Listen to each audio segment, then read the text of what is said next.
Good morning lovely students. So in previous lecture हमने अपना structure of skeletal muscle पढ़ लिया था। आज हम पढ़ेंगे मायोफिलामेंट्स के बारे में, जो कि दो टाइप के होते हैं। एक थिक फिलामेंट होता है आपका और एक थिन फिलामेंट होता है। थिन फिलामेंट जो होता है उसको हम क्या कहते हैं? Actin filament. और thick filament is myosin filament. Okay, so myosin and actin filament आप मुझे बताएंगे कि कौन सा इसमें से ए बैंड का स्ट्रक्चर है, कौन सा आई बैंड का फॉर्मेशन करता है। आप मुझे कमेंट सेक्शन में लिख के बताएंगे, क्योंकि मैंने प्रीवियस लेक्चर में आपको पढ़ाया। ठीक है, अब चलते हैं। देखिए, मायोफिलामेंट्स दो टाइप के हैं, हमेशा आप याद रखिए। थिन फिलामेंट को क्या कहते हैं और actin filament. Okay, and thick filament को मायोसिन फिलामेंट। अब इनका इंडिविजुअली स्ट्रक्चर क्या होता है ये हम इंडिविजुअली पढ़ेंगे। ठीक है, फर्स्ट हम चलते हैं एक्टिन फिलामेंट के बारे में पढ़ते हैं। देखिए, जो एक्टिन फिलामेंट है आपकी, वो थोड़ी थिन होती है एज कंपेरिजन टू मायोसिन।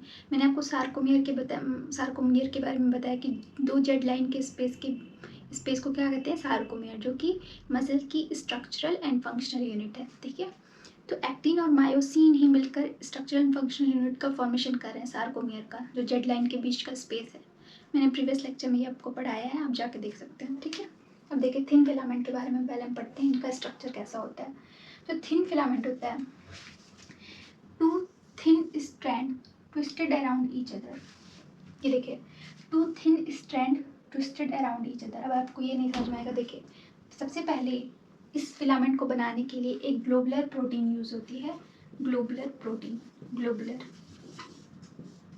और ये एक टाइप की क्या है? मोनोमर प्रोटीन है। कैसी प्रोटीन है? Monomer protein. तो जी से याद रखिएगा आप, क्या जी से याद रखिएगा? Globular actin. ठीक है, ये कैसी प्रोटीन है? ये कैसी प्रोटीन है? एक मोनोमर प्रोटीन है। तो जी एक्टिन के मॉलिक्यूल्स जब ग्रुप में आते हैं तो एक फिलामेंट का फॉर्मेशन करते हैं, और ये इसको कहते हैं filamentous actin. Filamentous actin, F मतलब फिलामेंटस एक्टिन।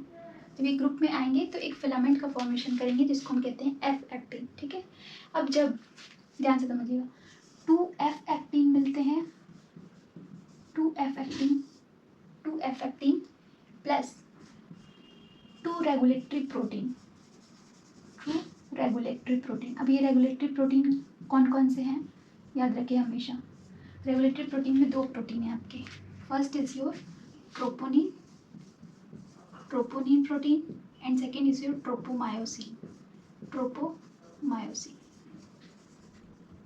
ठीक है, तो ये दो टाइप के आपके क्या है? रेगुलेटरी प्रोटीन है। और खुद ये एक्टिन जो है वो आपका कैसा प्रोटीन है अगर कोई पूछते तो this is a type of contractile protein. What? Contractile protein. Myosin भी आपकी कैसी प्रोटीन है? Yes, it is contractile protein. Tropomyosin regulatory protein, regulation का काम करेंगे आपका। अब ध्यान से समझिएगा, टू एफ एक्टिन मॉलिक्यूल मिलेंगे, टू एफ एक्टिन के थ्रेड मिलते हैं तो एक एक्टिन का फॉर्मेशन होता है विथ टू रेगुलेटरी प्रोटीन। अब वो टू रेगुलेटरी प्रोटीन कौन कौन सी हैं? Troponin and tropomyosin. ओके, तो ये इनका स्ट्रक्चर है। देखिए, दो एफ एक्टिन, एक एफ एक्टिन आपकी ये रही एंड एक एफ एक्टिन आपकी ये रही। ठीक है, और ये आपकी हो गई tropomyosin, this is your tropomyosin, and इसके ऊपर इनकी सब ट्रोपोनिन हो गई, ये ट्रोपोनिन प्रोटीन है। अब इनकी ना तीन सब यूनिट होती है। कौन सी तीन सब यूनिट? एक होता है टीपीआई, टीपीटी, टीपीसी। कौन सी? TPI, TPT and TPC. I hope this will be clear to you कि इनका स्ट्रक्चर कैसा होता है। एक्टिन फिलामेंट का ये स्ट्रक्चर होता है। अब मैं आपको समझाने के लिए बता रही हूँ कि होता क्या है यहाँ पे। कि मान लीजिए ये एक मैंने एफ एक्टिन का एक मॉलिक्यूल ले लिया है यहाँ पे समझाने के लिए कि इसका एक एक्टिन मॉलिक्यूल में एक्टिव साइट्स प्रेजेंट होते हैं। ठीक है, एक्टिव साइट्स प्रेजेंट होते हैं और इनको बाइंड कौन क्या रहता है? आपका ट्रोपोनिन, जिसके तीन सब यूनिट है, 1 2 3, टीपीआई, टीपीटी, टीपीसी। ये हो गया ट्रोपोनिन प्रोटीन, ये तीनों मिला के कौन है, ट्रोपोनिन प्रोटीन, और एक हो जाता है आपका ट्रोपोमायोसिन। ये दोनों किससे बाइंड रहते हैं, ट्रोपोमायोसिन। ये दोनों किससे बाइंड होते हैं, एक्टिन के एक्टिव साइट से बाइंड रहते हैं, ठीक है। अब देखिए एक्चुअली होता क्या है, जो मसल कॉन्ट्रैक्शन की प्रोसेस जो मैं अभी आपको आगे पढ़ाऊंगी अच्छे से, डोंट वरी फॉर इट। तो जो मसल कॉन्ट्रैक्शन जब होता है तो जो आपके मसल सेल्स हैं उसमें मैंने सार्कोप्लाज्मिक रेटिकुलम जो होता है वो कैल्शियम का रिलीज़ करता है, ठीक है। जैसे कैल्शियम रिलीज़ होते हैं वो यहाँ पे आके बाइंड कर जाएंगे, किससे, टीपीसी मॉलिक्यूल से, ट्रोपोनिन सी से आके बाइंड कर जाएंगे। फिर जैसे ही कैल्शियम आके यहाँ पे बाइंड करेगा तो इसमें कन्फॉर्मेशनल चेंज होगा और ये जो दोनों मॉलिक्यूल्स हैं वो ऊपर की तरफ चले जाएंगे और इसका एक्टिव साइट क्या हो जाएगा, ओपन हो जाएगा। जो ये मास्क था ट्रोपोनिन प्रोटीन रेगुलेटरी प्रोटीन से, अभी क्या हो जाएगा, खुल जाएगा। तो आपका मायोसिन हेड आके यहाँ पे बाइंड कर जाता है, ठीक है। तो ऐसी ये प्रोसेस होती है।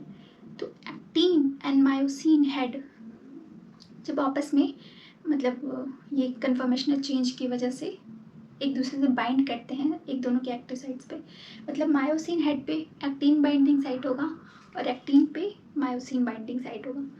तो वो जब अपना मास्क हटाएंगे तभी तो एक दूसरे से बाइंड करेंगे ना। तो एक्टिन की बाइंडिंग साइट पे एक्टिव साइट होता है जो कि मास्क रहता है इन रेगुलेटरी प्रोटीन से, कैल्शियम आके बाइंड करती है तो इनका एक्टिव साइट खुलता है और मायोसिन हेड यहाँ पे आके बाइंड कर जाता है। अभी मैं आगे आपको पढ़ाऊंगी, don't worry for it, okay. अब देखिए थिक फिलामेंट, थिक फिलामेंट में कौन है, मायोसिन है आपकी। I hope this will be clear to you कि what is actin filament, okay, and कैसे यहाँ पे बाइंडिंग हो रही है, अभी मैं आगे आपको लेक्चर में पढ़ाऊंगी। तो ये रहा आपका एक्टिन का जो था स्ट्रक्चर। अब देखिए थिक फिलामेंट में कौन है, मायोसिन फिलामेंट। ये आई बैंड का फॉर्मेशन करेगी कि ए बैंड का, अब आप मुझे कमेंट सेक्शन में लिख के बताएंगे।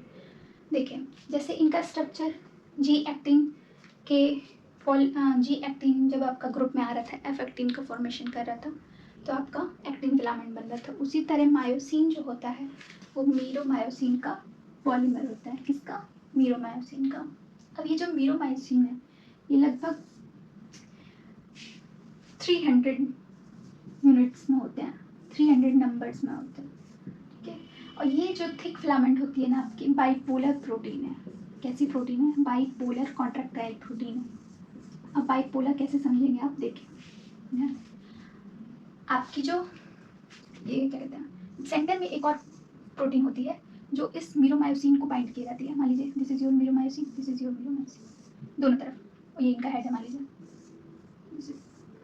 अब आप बुक्स में देखेंगे तो ऐसे स्ट्रक्चर आपका बना रहेगा चारों तरफ। मैं आपको समझाने के लिए बस बता रही हूँ कि इधर 150 नंबर में सब यूनिट्स होंगी, 150 नंबर में इधर हेड का स्ट्रक्चर सारा होगा और बीच में आपका क्या होता है, एक होता है मायोमेसिन प्रोटीन, मायोमेसिन प्रोटीन जो मैंने प्रीवियस लेक्चर में आपको बताया था कि एक एम जोन, एच जोन के पास ही मायोसिन में एम लाइन होती है, यही एम लाइन होती है आपको, ठीक है। मतलब अगर मान लीजिए मायोसिन प्रोटीन है आपकी तो बीच का जो सेंटर का पोर्शन होता है जिससे ये दोनों तरफ जो 150 नंबर में सब यूनिट्स बाइंड है आपकी मीरोमाइसिन की, ठीक है। तो बीच में सेंटर में जो प्रोटीन प्रेजेंट होती है जो इन दोनों को बाइंड करके रखेगी उसको कहते हैं मायोमेसिन प्रोटीन, ओके। तो ये बाइपोलर प्रोटीन होती हैं। अब मैं सिर्फ एक तरफ का स्ट्रक्चर आपको डिटेल में बता रही हूँ, ध्यान से समझिएगा। अगर कोई आपसे पूछे मायोसिन प्रोटीन का फॉर्मेशन इस पॉलीमर से होता है तो इट इज़ मीरोमायोसिन, ओके। अब देखिए अब मीरोमायोसिन का मैंने एक तरफ का स्ट्रक्चर लिया है, ठीक है, और एक हेड मतलब एक मैंने उठा के इसमें से लिया है। ये जो एक स्ट्रक्चर आपका आया ना, एक थ्रेड वाला स्ट्रक्चर एक मीरोमाइसिन का, उसको मैं यहाँ पे बनाया है आपको समझाने के लिए। अब देखिए इसमें क्या होता है कि इसमें ये जो पीछे वाला सेक्शन है आपका वो टेल रीजन हो जाएगा, बीच वाला नेक रीजन और सबसे आखिरी वाला ये हो जाएगा आपका हेड वाला रीजन, ठीक है। तो हेड रीजन में दो बाइंडिंग साइट है, हेड रीजन में दो बाइंडिंग साइट है। First is your ATP binding site, ठीक है, and second is your actin binding site. क्या, actin binding site. ATP binding site मतलब देखिए, जब भी ये मसल कॉन्ट्रैक्शन की प्रोसेस होती है तो उसमें एटीपी का यूटिलाइजेशन होता है। तो एटीपी की यूटिलाइजेशन की वजह से ही आपकी एनर्जी जनरेट होती है और मसल कॉन्ट्रैक्शन की प्रोसेस आगे बढ़ती है।